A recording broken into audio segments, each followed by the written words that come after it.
Terciduk akun pro Anies provokasi netizen terkait wanita bersenjata di depan istana.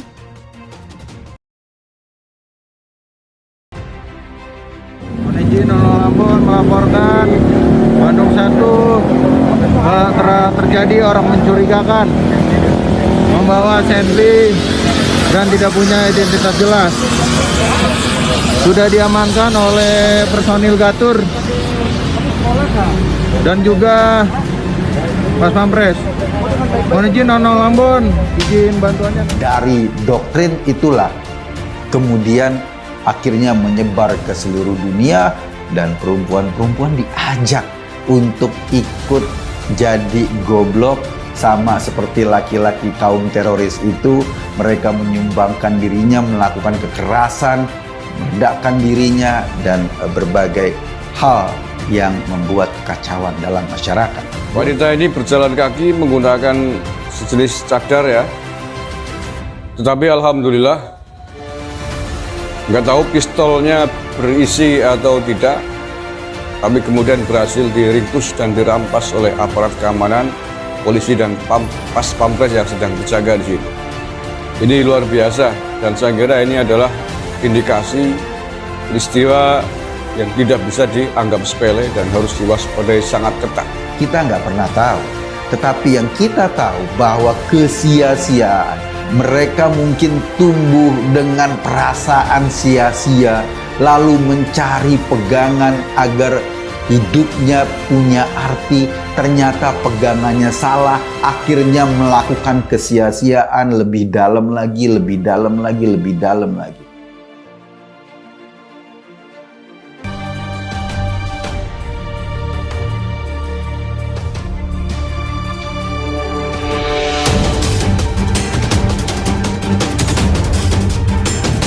Banyak banget berseliweran bahwa kedatangan teroris di depan istana bersenjatakan lengkap amunisi merupakan drama yang dibuat-buat untuk membangkitkan ketakutan terhadap agama tertentu. Selama ini kita tahu bahwa apa yang menjadi gerakan radikalisme itu sangatlah berbahaya dan mengancam persatuan dan kesatuan NKRI. Beberapa orang bahkan para politisi memanfaatkan para teroris ini untuk menjadi basis suara mereka.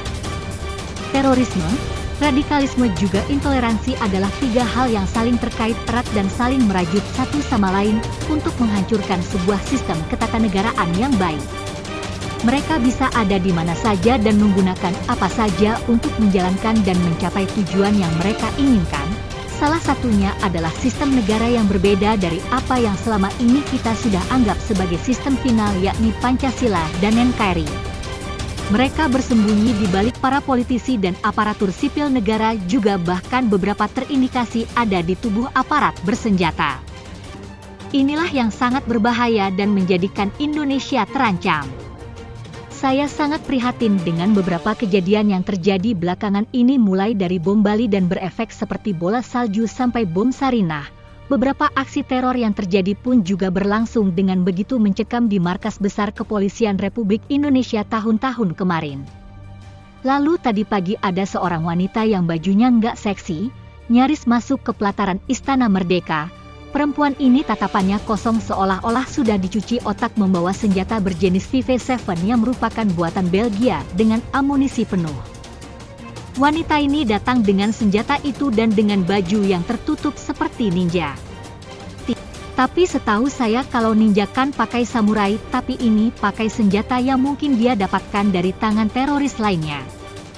Dan secara kronologi mereka berlangsung dengan sangat cepat dan orang-orang di dalamnya langsung bergegas untuk mengambil pistol itu dari tangan perempuan, dan pada akhirnya pistol itu diambil dengan tangan kosong oleh polisi lalu lintas dan difoto.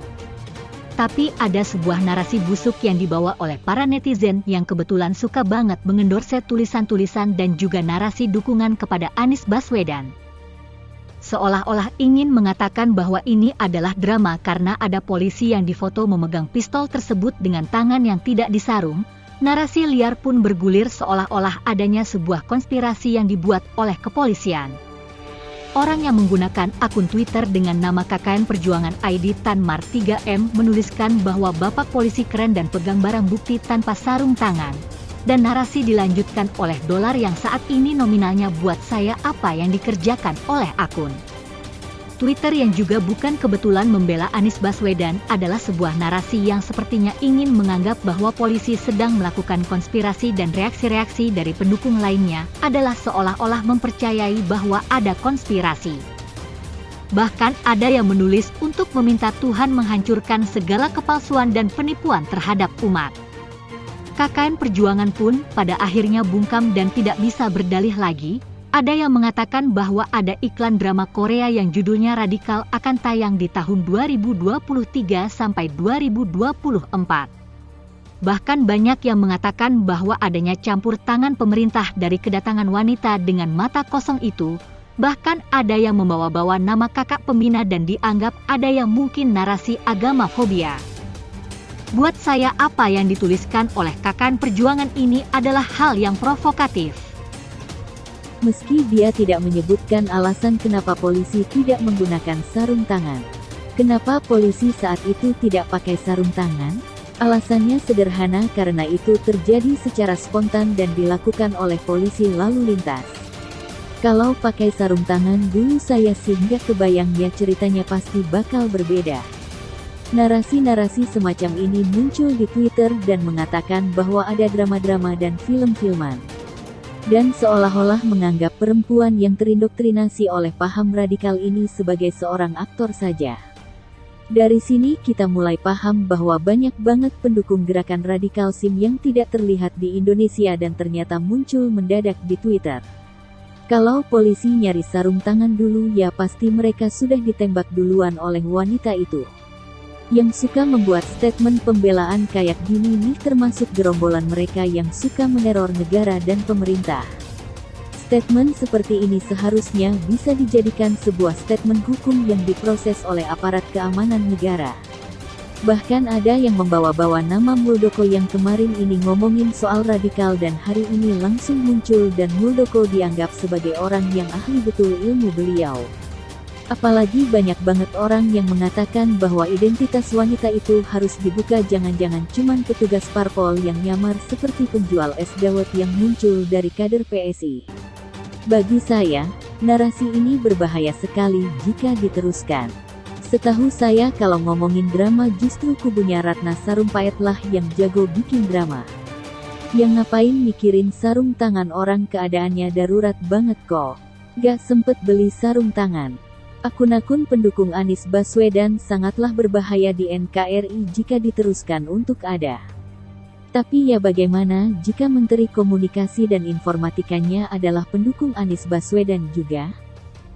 Saya berharap Menkominfo segera diganti agar informasi-informasi yang buruk dan narasi-narasi biadab boleh segera dihapuskan dari muka bumi Indonesia ini. Jelas wanita itu bawa senjata. Terus polisi rebut tanpa sarung tangan, coba Tan Marhem ada di sana. Pasti ceritanya lain.